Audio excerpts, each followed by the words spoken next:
Hello YouTube. This is my first time recording my voice on YouTube, so I have a little bit of stage fright, a little bit of stage fright. But aside from that, let me just like get onto this because I don't want this to last too long. So basically, I'm gonna be going over the basic systems of the game or what the game's going to have because this game, as you saw in the last video, I'm still in the base plate. So also, I'm going over the basic systems of Pneumora. The core system, like the main power system, the tier system, the tiers of the power system, and the boss system, which isn't important until like progression. I don't know, man. Anyways, so the core system, pure Pneuma and auras. Everything alive has pure Pneuma inside it. Pneuma is life force, identity, and spirit energy, right? Auras are the physical and visual manifestations of that Pneuma. Not just players, creatures, enemies, bosses all have it too. No two auras are the same, they're tied to who you are. What this all means is pure Pneuma is your spirit energy, your life force. I'll explain that later on in some other video, what that literally means. But it's your life force. Your identity, that's just lore based. That only ties to lore. It doesn't mean anything in gameplay.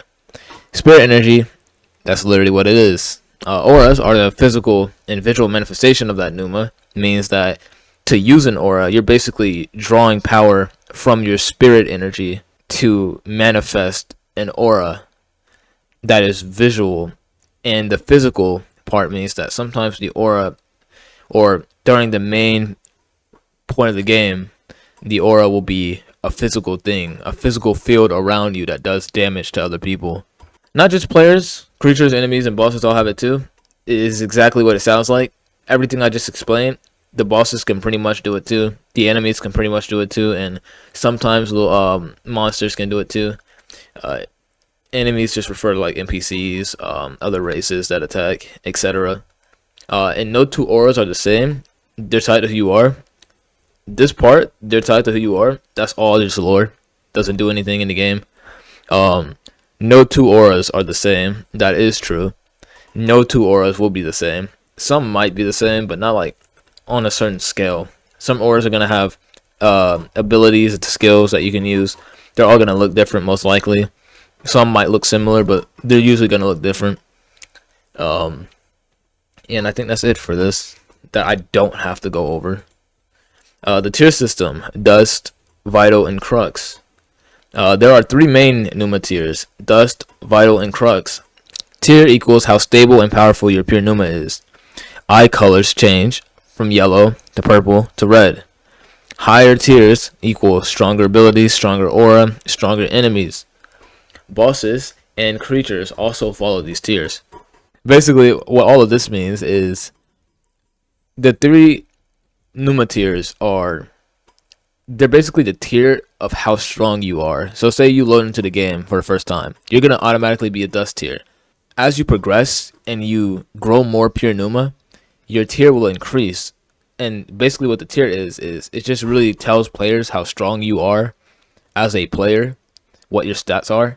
So once you become a vital, you'll be a tier 2 player.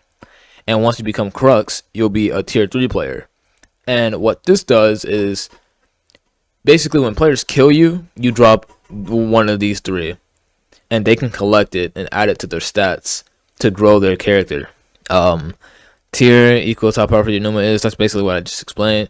Eyes change colors on creatures only. They don't change colors on your player model or NPC models that resemble humans. They change on like humanoid beasts or such, other intelligent species, whatever you want to call them. So you'll see if you see like a goblin or something like that, or a wolf with yellow, purple, or red eyes, that just means like that'll indicate how strong they are as a whole. Higher tiers equal stronger abilities.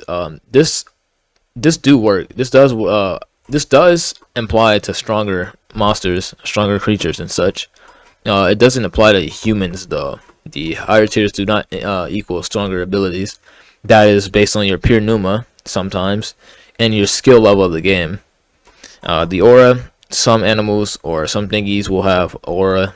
Most of them won't, but some will. Stronger enemies, common sense, that is true. Bosses and creatures, yeah. Next, or next and finally, boss systems, shrines, and tombs. Shrines. Sacred ritual arenas require a sacrifice of pure pneuma to activate. Summon divine beings, mythical creatures, aura carriers. You choose when to fight. Bosses come from Eidolon or the Dark Spirit Realm. These are lore based, but I will. It'll be explained in the Discord server to people I find to be important to the server. Will know what Eidolon or the Dark Spirit Realm is. Fight is kind of self-explanatory though. Sacred ritual arenas are what shrines are. They're basically just shrines with statues inside of them, and the statue is modeled after the beast or entity that you're going to be fighting once you activate the ritual. Require a sacrifice of pure pneuma to activate. This means that the statues are going to require a certain limit of pure pneuma, of your pure pneuma, to be sacrificed into it in order to reawaken a boss. So you will lose you'll lose some of your pure pneuma and other stuff, and the rules will be explained in a later video. Summon divine beings, mythical creatures, auras, and aura carriers. Yeah. This is basically just what the shrine does. It just summons mythical beings and stuff. Sometimes beings with auras, but like I said, not many of them will have that. You choose when to fight. You don't have to do a ritual. You do that. It helps with progression. You can get more pneuma like that. You can get more. You can get dust, vital, or crux from it. You can get stronger from it. You can get XP from it. You can level up from it. You don't have to do it though. You can go normal routes, but it's more efficient for sure. And it's definitely one of the only ways to get pure pneuma. And you'll understand why you need that later. Alright, so tombs are the opposite of shrines. They're corrupted spirits possessing dead bodies. Activate randomly when you get too close. Bosses were once monsters, warlords, killers, legends. This is lore, but it's also important to know that inside of tombs you might just be one-shotted by a deity-like being, possibly. So keep your guard up when you're inside of certain areas. They wake because they refuse to rest. Tombs are basically just dead bodies possessed by spirits that refuse to rest or leave the physical world to go into the spirit realm. So corrupted spirits possessing dead bodies. They rest in these tombs and activate randomly when you get too close. What this means is you can be exploring a random ruin, and if there is a tomb inside of it that you're unaware of, it doesn't matter if you go over there and interact with it or not. If it senses you in the area, it's just gonna awaken and leave this tomb and come fight you. That technically does mean it can sneak attack you, but I'll probably make sure it doesn't just do that, because a lot of people might die due to it. But yeah, this is the basic stuff right now though. I ain't got much else to say on this video. It's 10 minutes long somehow. I don't know how it got there, but yeah, basic stuff. I'll be posting another video tomorrow to help 12 o'clock. I'll be posting the next video today later on to help people better understand how this works. I'll be posting the Discord server in the bio of this video and the previous video and the next video. Google is checking my ID to make sure I'm a legal US citizen, I guess. So yeah, bro, that's it, bro.